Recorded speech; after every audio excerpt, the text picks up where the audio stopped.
Al Tablero con Fray Nelson. Es realmente fascinante la historia de los primeros siglos del cristianismo y uno quisiera poder decir que todos fueron buenos y que todos fueron santos. La verdad es que hubo gente muy notable, gente muy inteligente y gente muy virtuosa, pero la verdad también es que errores se cometieron y es verdad también que hubo gente que se desvió del camino incluso después de tener grandes aciertos. De todo se puede aprender y yo creo que el personaje que hoy nos va a acompañar en Al Tablero con Fray Nelson nos llena con su testimonio, pero también nos enseña con sus mismos errores. Se llama Tertuliano. Tertuliano, aquí, Al Tablero con Fray Nelson. En la clase de hoy, Tertuliano. Para amar la propia familia hay que conocerla. Y para amar la iglesia hay que conocer su historia. En esta octava temporada de Al Tablero con Fray Nelson, estamos asomándonos a un periodo hermoso, fascinante de la historia del cristianismo. Los primeros siglos, de hecho. Hemos hablado de personas como Clemente Romano, que fue uno de los primeros papas, como Ignacio de Antioquía, que murió mártir en el año 107. Ireneo de Lyon, gran teólogo del siglo II. También hemos comentado sobre una obra cuyo autor se desconoce, que se llama la Didaché, otros escriben Didaché.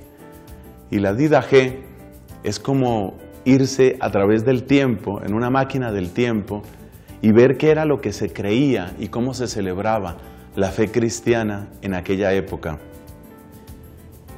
Esta clase de estudio, mis queridos amigos, presta un enorme servicio. Es más, puede cambiarle a uno la vida. Yo quiero recordar a un hombre llamado John Henry Newman. John Henry Newman, inglés de nacimiento, vivió en el siglo XIX. Pero hoy no voy a dar muchos datos sobre Henry Newman, sino solo comentar este detalle. Él nació y creció, se formó y se ordenó sacerdote dentro del anglicanismo, una de las ramas de la Reforma Protestante, allá en Inglaterra, los anglicanos. Y resulta que este hombre, que ejerció buena parte de su servicio como sacerdote anglicano en la ciudad de Oxford, empezó a inquietarse por la historia. Y la pregunta que él se hizo es una pregunta que también nosotros debemos hacernos. Como se sabe, por ejemplo, los protestantes realmente no aceptan la transubstanciación, por decir un elemento. Es decir, que en la Eucaristía ya no está más el pan o el vino, sino que es verdadera y realmente el cuerpo y la sangre santísimos de Jesucristo. Es una materia de disputa entre católicos y protestantes, aunque algunos protestantes tienen una celebración que llaman la Santa Cena, pues no se trata de la Eucaristía nuestra, porque ellos no creen en que se va a producir esa transubstanciación. Bueno, esa clase de preguntas tenía este hombre, John Henry Newman, siendo, como digo, sacerdote anglicano, y a él se le ocurrió una cosa muy lógica. Él dijo, bueno, pero ¿qué fue lo que nos dejaron los apóstoles? Porque al fin y al cabo, el cristianismo no lo inventamos nosotros en el siglo XXI. En el caso de él diría en el siglo XIX. Los cristianos no nos hemos inventado el cristianismo. Nosotros hemos recibido, la fe la hemos recibido de los apóstoles. Y esa fe ha sido transmitida generación tras generación. Es decir, la fe ha hecho un camino a través de la historia antes de llegar a nosotros. Entonces la pregunta que él se hizo, y es la pregunta que yo quisiera que nos quedara muy presente hoy, es ¿qué era lo que creían aquellos cristianos? Y eso lo llevó a él a irse a la historia. Es lo que estamos haciendo también nosotros aquí. Él se fue a la historia, es decir, buscó en los escritos, en los testimonios, en las biografías, en las obras de los primeros siglos, qué era lo que realmente creían los cristianos. Porque no vamos a suponer que la Biblia salió volando del siglo I y cayó, por ejemplo, en el siglo XVI, que fue más o menos lo que vino a afirmar Lutero. Como que no importa la historia interpretativa del texto, como que no importa lo que se haya dicho, sino que ese texto yo lo entiendo perfectamente. El Espíritu Santo y yo somos suficientes para entender ese texto. Eso es lo que se llama la sola escritura, que es uno de los principios del protestantismo. Henry Newman se dio cuenta que eso no se puede decir de esa manera.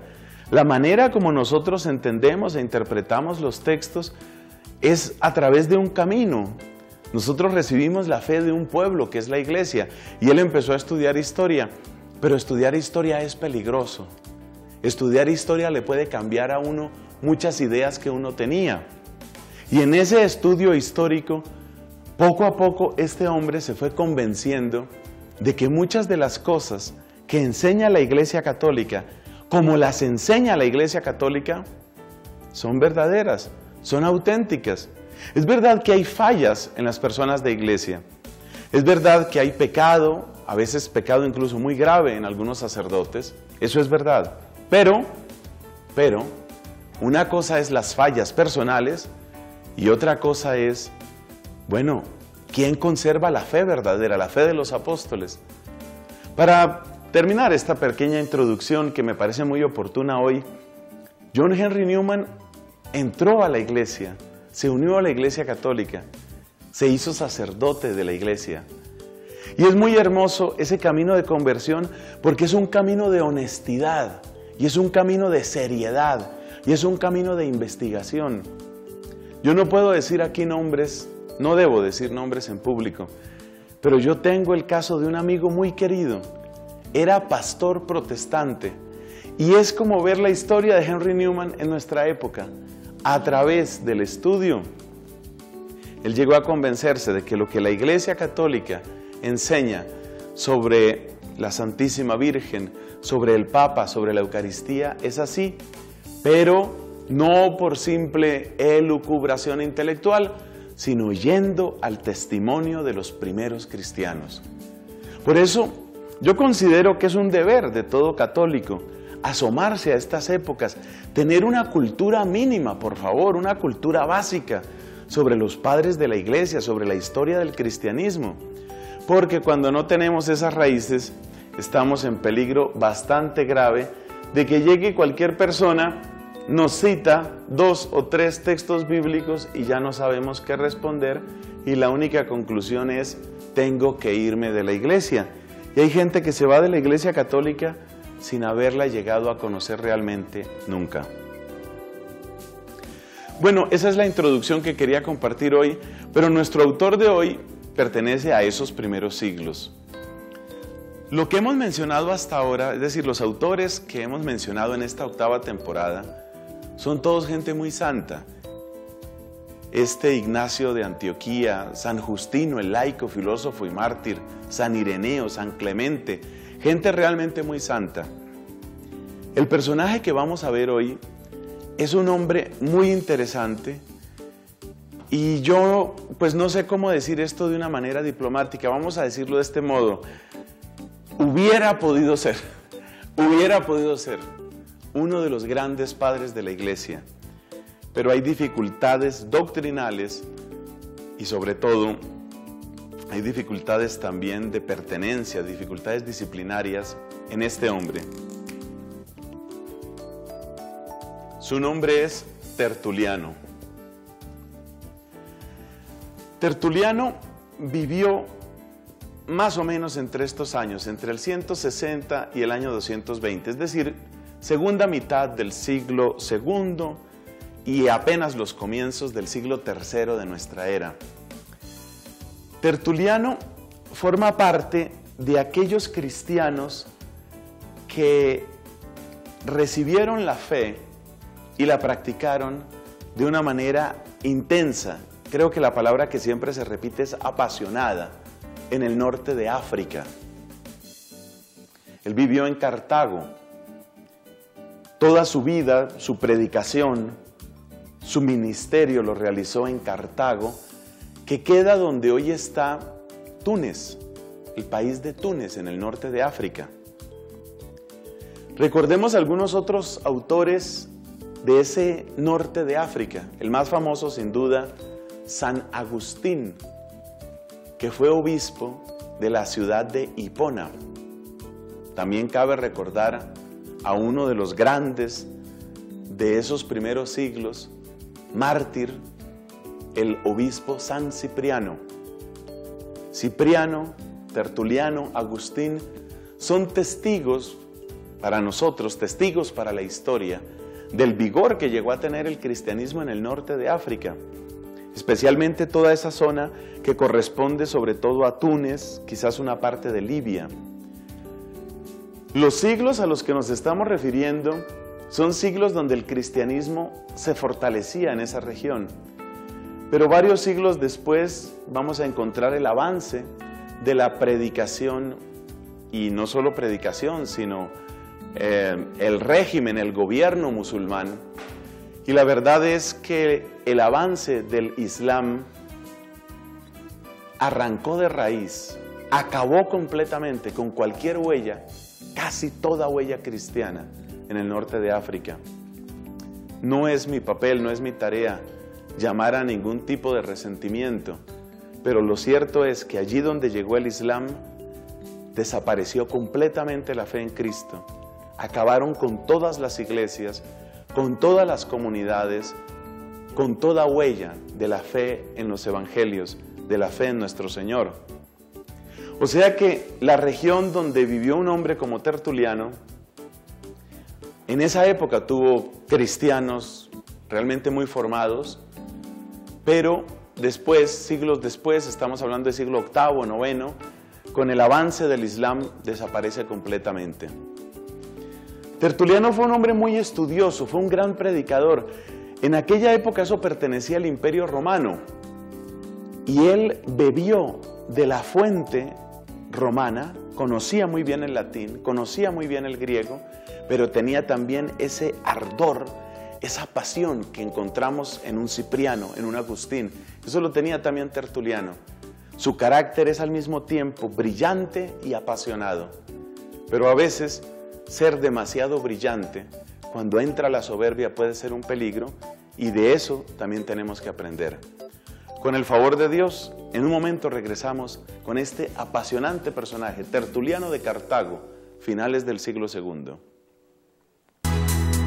Ya regresamos con Al Tablero con Fray Nelson.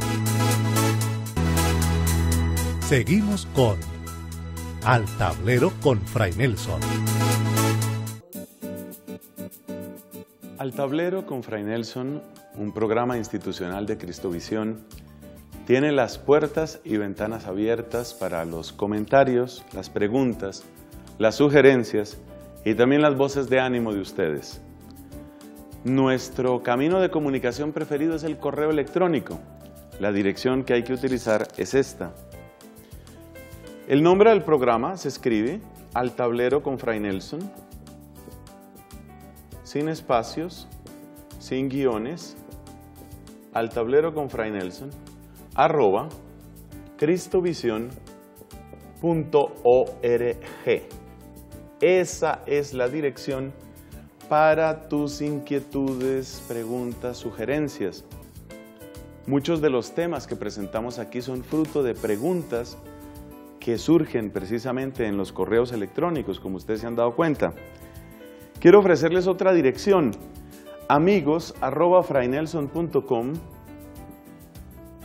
Es el lugar donde ustedes pueden escribir si desean recibir evangelización católica todos los días en su buzón. Esto, amigos@fraynelson.com, para evangelización en el buzón todos los días, y todo lo que tiene que ver con nuestro programa Al Tablero con Fray Nelson, @cristovision.org. Siempre bienvenidos.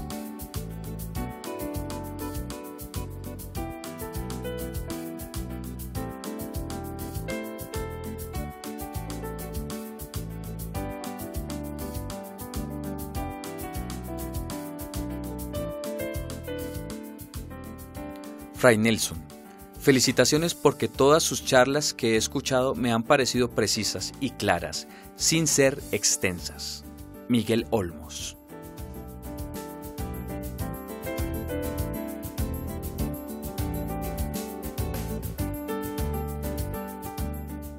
Buenas, Fray Nelson.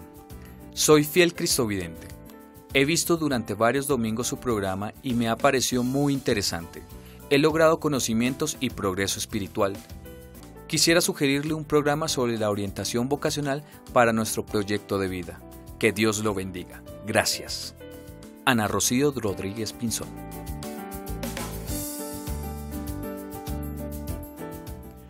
En el nombre del Padre, y del Hijo, y del Espíritu Santo. Amén. Este sencillo gesto, el trazarnos la señal de la cruz y mencionar a las tres divinas personas, es de lo más común, de lo más frecuente en nuestra fe católica. Por ejemplo, al empezar la Santa Misa, siempre vamos a tener la señal de la cruz y la mención del Padre, el Hijo y el Espíritu Santo. Igualmente, cuando recibimos la bendición, estoy recordando con emoción tantas bendiciones que dio el Papa Francisco en la Jornada Mundial de la Juventud en Río de Janeiro. Siempre la cruz y siempre el nombre del Padre y del Hijo y del Espíritu. Pero si nosotros vamos a la Biblia, encontramos que no está la palabra Trinidad. Y el primero, en todo caso, de los primeros autores que aborda ese misterio, que es el misterio por excelencia, el misterio de Dios mismo, es este autor al que estamos haciendo referencia hoy, nuestro estimado Tertuliano. Tertuliano, un hombre inteligente, con un gran dominio del lenguaje, eso era muy propio de esa época tardía del Imperio Romano en Occidente. Estamos hablando, bueno, esto todavía no es época tardía, estamos hablando de siglo II, siglo III, pero una destreza semejante vamos a encontrar un par de siglos después, o 3 siglos después, en San Agustín. Esa parte del norte de África cultivó mucho el lenguaje, y Tertuliano sabía tanto el latín propio del imperio como la lengua griega, que servía de vehículo práctico de comunicación en toda la cuenca del Mediterráneo. Uno siempre asocia al Imperio Romano con el latín, pero sucede que durante siglos enteros la lengua que más se hablaba en el Mediterráneo no era el latín, sino que era el griego. Tertuliano conocía ambas lenguas, conocía muy bien la Sagrada Escritura, y él aborda de una manera brillante, de una manera original, el tema de qué podemos decir de Dios, quién es Dios. De él parece provenir la expresión Trinidad. Cuando se habla de la Trinidad, hay que recordar siempre a Tertuliano. Eso no significa que los enunciados de Tertuliano fueran completamente claros. El proceso de definir un vocabulario fue muy difícil, fue muy tortuoso, porque hubo desde el principio entre los cristianos como dos tendencias. Había gente que decía que no había que salirse del vocabulario de la Biblia. Otras personas, y entre ellos uno de los primeros es este hombre de hoy, Tertuliano, se dan cuenta que es necesario ampliar el vocabulario bíblico sin traicionar la Biblia para poder describir lo que allí se cuenta. Porque efectivamente en la palabra de Dios encontramos expresiones que parecen contrarias. Por decir algo, en el mismo Evangelio de Juan están estas dos expresiones dichas por Cristo. El Padre y yo somos uno. Esa es una expresión. Pero también hay otra expresión. El Padre es mayor que todos. El Padre es mayor que yo. Y también dice en el Evangelio, en otro sitio, eso no lo sabe nadie sino solo el Padre. Entonces, ¿cuál es la relación apropiada para referirse al Padre y al Hijo? Tenemos que decir que el Hijo es inferior al Padre, cosa que parecería muy natural cuando vemos que Cristo dice, esto no lo sabe nadie sino solo el Padre, o eso solo lo dispone el Padre. Eso da la impresión de que el Hijo es inferior al Padre. Pero si luego nos vamos al capítulo 1 de San Juan, encontramos la siguiente expresión. En griego, en arge en hologos, kai hologos en proston theon, kai hologos en theos. Al principio existía la palabra y la palabra estaba junto a Dios o estaba hacia Dios y la palabra era Dios. Entonces, esa expresión, lo mismo que la expresión el Padre y yo somos uno, parece sugerir igualdad. Entonces, al fin son iguales o son distintos.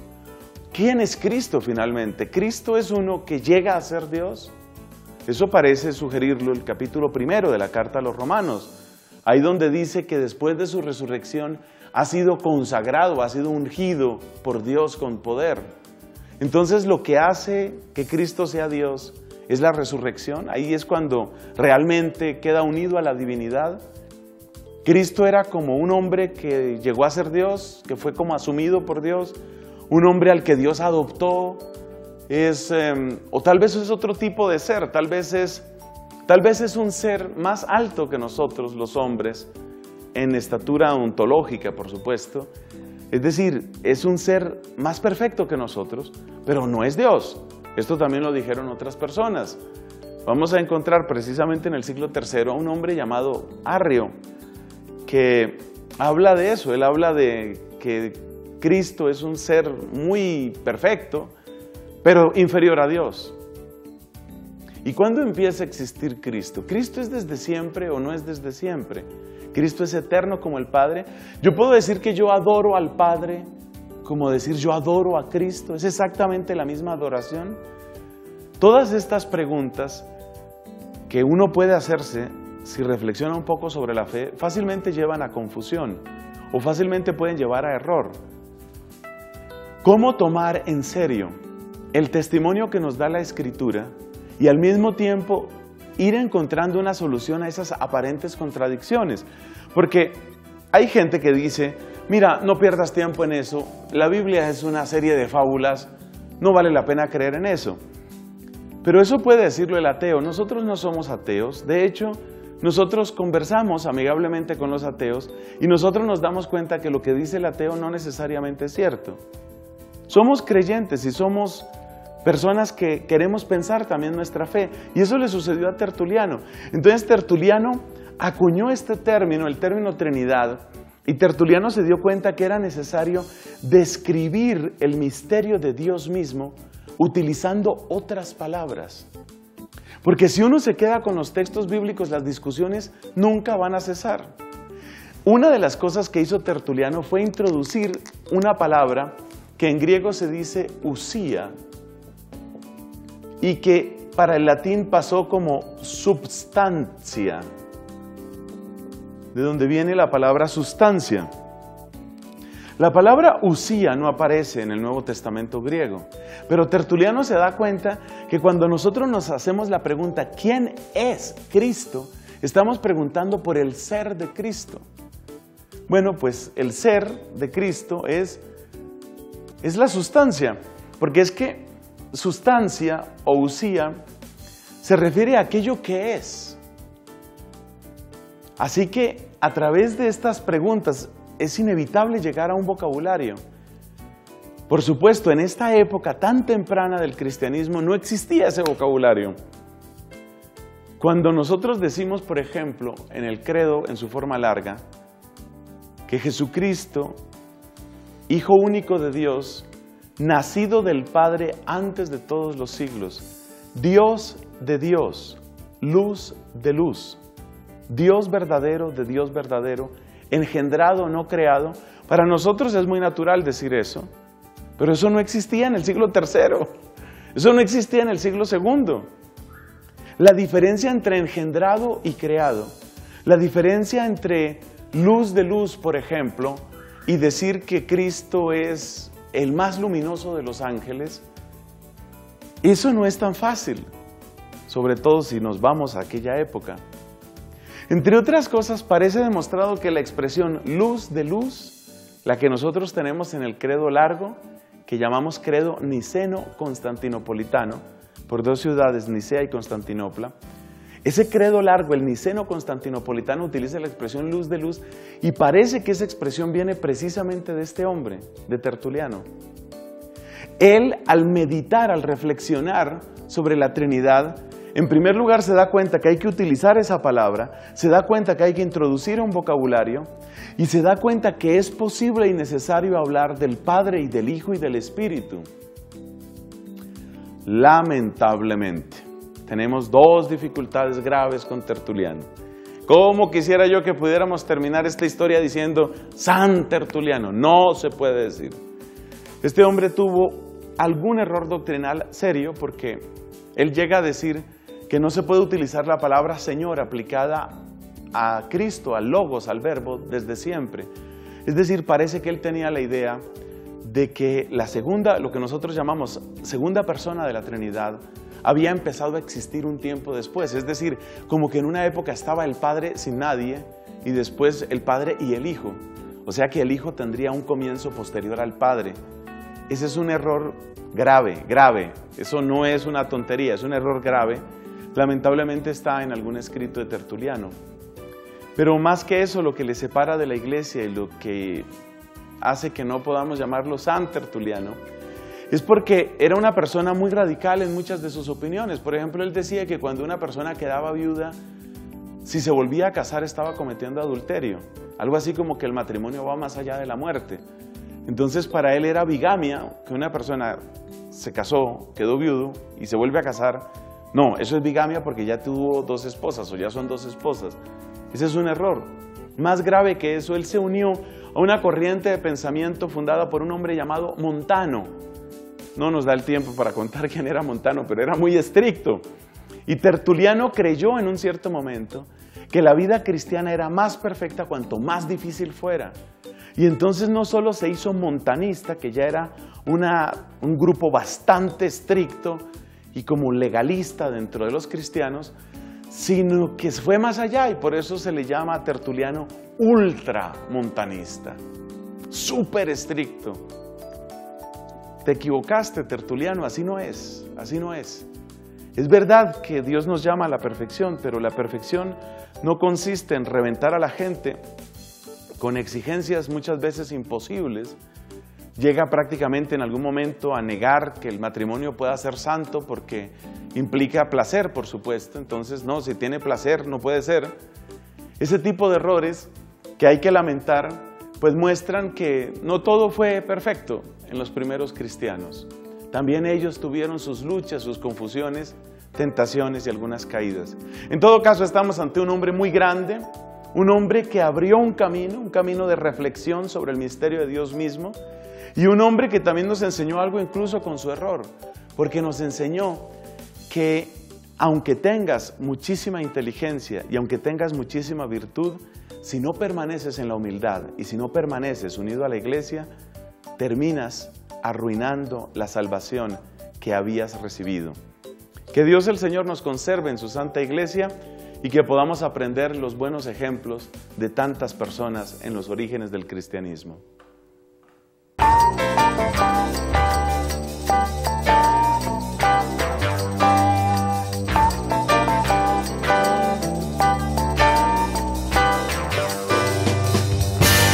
Al tablero con Fray Nelson.